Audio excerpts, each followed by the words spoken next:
안녕하세요. 임용수 목사입니다. 오늘 우리가 함께 나눌 말씀은 사도행전 22장 17절로 29절입니다. 제가 말씀을 봉독하겠습니다. 후에 내가 예루살렘으로 돌아와서 성전에서 기도할 때에 황홀한 중에 봄에 주께서 내게 말씀하시되 속히 예루살렘에서 나가라.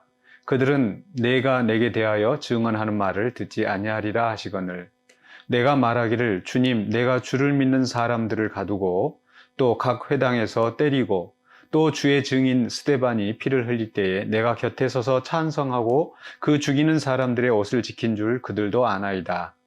나더러 또 이르시되 떠나가라 내가 너를 멀리 이방인에게로 보내리라 하셨느니라.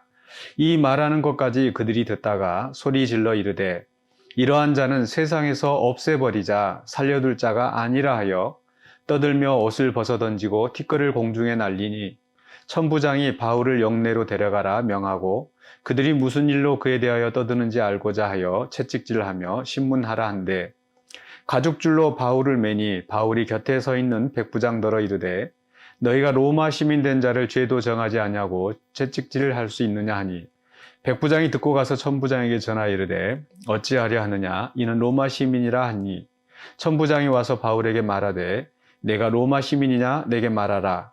이르되 그러하다. 천부장이 대답하되 나는 돈을 많이 들여 이 시민권을 얻었노라. 바울이 이르되 나는 나면서부터라 하니 신문하려던 사람들이 곧 그에게서 물러가고 천부장도 그가 로마 시민인 줄 알고 또 그 결박한 것 때문에 두려워하니라. 네, 바울이 예루살렘에서 증언하는 그 설교의 말씀이 실려 있습니다. 그래서 16절까지에서는 바울이 이 그리스도인들을 핍박하는 사람이었지만은 이제 예수님을 만나서 이제 변화되었다라는 것을 이야기하고 있습니다. 그래서 예수님께서 바로 그를 이제 증인으로 세웠다라는 말씀을 하시는데 그런데 이제 17절 오늘 봉독한 말씀부터는 바로 그 증인의 그 바울의 증인의 이제 그 사명의 범위가 또는 대상이 무엇인가를 밝히 설명해 주는 내용이 나옵니다. 그 18절에 보시면은 우리 주님께서 바울을 향하여 예루살렘에서 나가라. 그들은 내가 내게 대하여 증언하는 말을 듣지 아니할 것이다라고 했습니다. 참 이렇게 주님께서 그 정말 이 예루살렘을 포기하고 이 바울에게 예루살렘에서 나가라 하신 말씀은 참 그 예루살렘 또 이스라엘 사람 입장에서 보면은 참 안타까운 말씀일 것 같습니다. 아마 바울도 그런 심정이었을 것 같아요. 로마서에서도 보면은 바로 바울은 그 이스라엘 백성을 향한 그 간절한 마음이 있었습니다. 그들의 구원을 향한 그런 마음이 있었어요. 왜냐하면 자기의 동족들이고 또 무엇보다도 자기 자신도 과거에 주님을 알지 못할 때는 그렇게 기독교를 그리스도를 거부하고 그리스도인들을 핍박했었기 때문에 누구보다도 더 안타까운 마음이 있었습니다. 그래서 오늘 말씀 속에서도 바로 그 주님과의 대화 속에서 바울이 나도 과거에 그랬습니다 라고 이야기를 하죠. 그래서 20절에 또 19절 20절에서 나도 주를 믿는 사람을 가두고 때리고 또 스데반이 피를 흘릴 때 내가 증인이 되었습니다. 이런 고백을 하죠. 이렇게 말하는 이유는 주님 저도 과거에 그랬었는데 이렇게 변화되어서 주님 증인이 되지 않았습니까? 그래서 저들에게도 다시 한번 기회를 주시기를 원합니다. 아마 이런 심정이었던 것 같아요. 그런데 불행하게도 그들은 그런 바울의 말을 듣고 변화되지 않았습니다. 그래서 그 이후에 말하는 것을 들을 때도 22절에 보니까 이런 사람은 살려둘 자가 아니다 라고 하면서 23절에 옷을 벗어던지고 티끌을 공중에 날리고 하는 그런 소동이 일어나죠. 그러니까 바울이 그 동족을 향한 그런 충정에도 불구하고 그 사람들은 자기들의 분노에 사로잡혀서 정말 그리스도를 받아들이지 못하고 또 바울의 복음을 믿지 못하고 오히려 그것을 증거하고 있는 바울을 더 죽이려고 달라들고 있는 거죠. 참 바울처럼 변화되어서 주님의 제자가 되었다라는 것, 또 주의 복음을 오히려 증거하는 전도자가 되었다라는 것, 정말 영광스러운 일입니다. 그러나 이것은 또한 하나님의 놀라운 은혜이기도 하죠. 바울 자신도 이 서신 가운데서 고백하는 것처럼 창세전부터 나를 택하셨다. 또 하나님의 은혜로 사도된 바울은 이런 고백을 많이 합니다. 정말 주님의 은혜가 아니고서는 우리가 예수님을 나의 주로 영접할 수도 없고 하나님의 자녀가 되는 이 구원을 우리가 얻을 수가 없습니다. 그래서 바울은 그런 특별한 은혜를 입고 구원받았고 주님의 사도가 된 거죠. 우리 자신들도 마찬가지일 겁니다. 이 세상에 많은 사람들이 복음을 들었지만 그러나 그 복음을 받아들이는 사람들이 많지는 않았습니다. 그런데 그 가운데 우리는 복음을 듣고 주님의 제자가 되었다라는 거죠. 저도 이 말씀을 듣는 우리들은, 또 우리 성도들은 정말 우리 안에 주시는 은혜로 말미암아서 우리를 택하시고 또 우리 마음에 감동을 주셔서 주님께서 우리를 구원하게 하셨다라는 거, 이런 엄청난 은혜라는 것을 우리가 잊지 말아야 되겠습니다. 그저 우리가 자연스럽게 숨을 쉬면서 이 공기의 고마움을 느끼지 못하는 것처럼 우리가 하나님의 택하심을 받고 구원을 받았는데 그런 은혜를 우리가 무심코 넘기고 있지는 않는지, 우리 구원받은 것이 또 하나님을 아는 것이, 주님을 아는 것이 우리 엄청난 은혜였다라는 것, 그것을 우리가 기억하셨으면 좋겠습니다.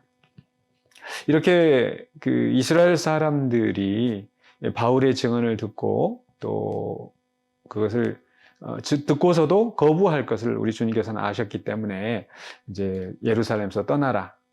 단지 그냥 그 사람들을 포기하고 이제 그냥 가라 이런 말씀이 아니고 우리 예수님께서는, 우리 주님은 또 그 구원의 경륜을 따라서 더 큰 계획이 있으셨죠. 그게 뭐냐면은 바로 21절에 내가 너를 멀리 이방인에게로 보내리라. 떠나가라. 다시 한번 말씀하시면서 이방인에게로 보내리라. 이제 예루살렘에서 바울의 이 사역은 이제 할 만큼 했고, 이제 앞으로 예수님은 바울을 통하여서 또 이방인들에게 널리 복음을 증거하려는 그런 계획 속에서 이제 바울을 예루살렘에서 옮겨서 이제 바울이 앞에서 작정했었던 것처럼 이제 로마로 땅끝까지 복음을 증거하는 그 역할을 감당하게 하죠.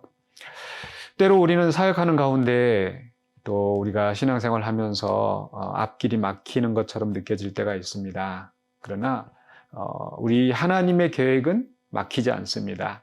그 막힌 길을 통해서 하나님은 더 큰 일들을 이루어 가시죠.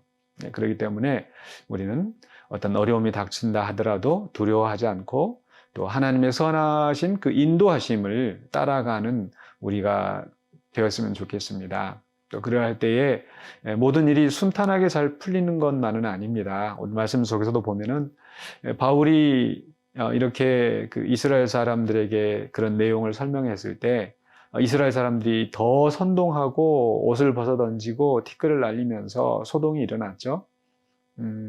그래서 천부장이 이 무슨 일인가 하고 이제 바울을 때리려고 신문을 하여 때리려고 하는 상황이 벌어집니다.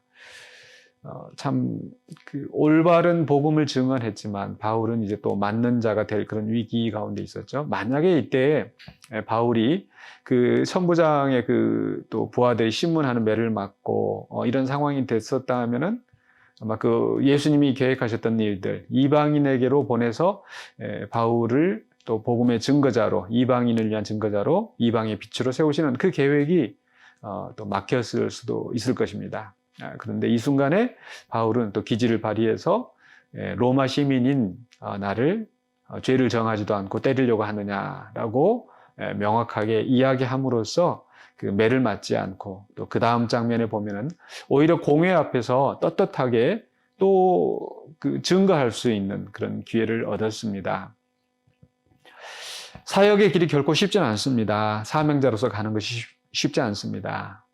믿는다라는 것이 쉽지 않고 때로는 이렇게 예기치 못했던 그런 위험한 일을 겪기도 합니다. 그러나 그 속에서 우리 주님께서 또 바울에게 그런 기지를 주시고 또 미리 또 그가 바울이 또 로마의 시민권자로 또 그를 또 세우셨고 또 그것을 이때에 또 사용하게 하신 거죠. 저는 이 말씀을 보면서 그 찬송가 그 고난 내용 고니실곡과 이 부분이 생각이 났습니다. 나의 믿음이 연약해져도 미리 예비한 힘을 주시고 라고 말씀하시죠. 우리가 때로는 그렇게 약해질 때가 있습니다. 또 위기를 만날 때가 있습니다. 그러나 주님은 미리 예비한 힘을 주시고 또 섭리 가운데 또 미리 모든 상황들을 예비하셔서 우리가 감당할 수 있게 하시는 거죠. 감당할 시험 외에는 우리에게 허락하지 아니하십니다. 그리고 때로는 그 시험을 통하여서 또 우리를 단련시키시고 또 그 과정을 통해서 더 큰 일들을 이루어 가시는 거죠. 그렇기 때문에 우리가 어떤 어려움을 만나거나 시험을 만나더라도 낙심하지 말고 우리가 주님을 따라가면서 또 주님께서 매 순간순간마다 우리를 구원하시는 그 역사를 또 바라보면서 또 즐거워하면서 나아갈 수 있었으면 좋겠습니다. 그래서 두려워하지 말고 또 오늘 하나님께서 이루시는 구원을 보라. 모세가 홍해 앞에서 그렇게 백성들에게 이야기했던 것처럼 우리도 매 순간마다 어려운 일들이 닥칠 때 또 우리를 또 하나님이 어떻게 구원하시는지 또 이것을 통해서 어떤 역사를 이루시는지 소망 가운데 기대하면서 또 함께 나아가시는 저와 여러분이 되시기를 주의 이름으로 축원합니다. 기도하겠습니다. 거룩하신 아버지 하나님 은혜를 감사합니다. 때로 우리가 가는 신앙의 여정 속에서 예기치 못했던 어려움을 만나지만 또 우리를 이미 오래전부터 택하시고 또 우리를 위하여 우리를 통해서 놀라운 일을 이루시는 그 계획을 또 이루어 가시는 줄로 믿습니다. 또 세상의 반대나 또 세상의 어려움이 우리에게 있다 할지라도 우리를 인도하시고 붙드시는 주님을 바라보면서 믿음으로 나아가는 신실한 주의 백성 되게 하여 주시옵소서. 예수 그리스도 이름으로 기도하옵나이다. 아멘.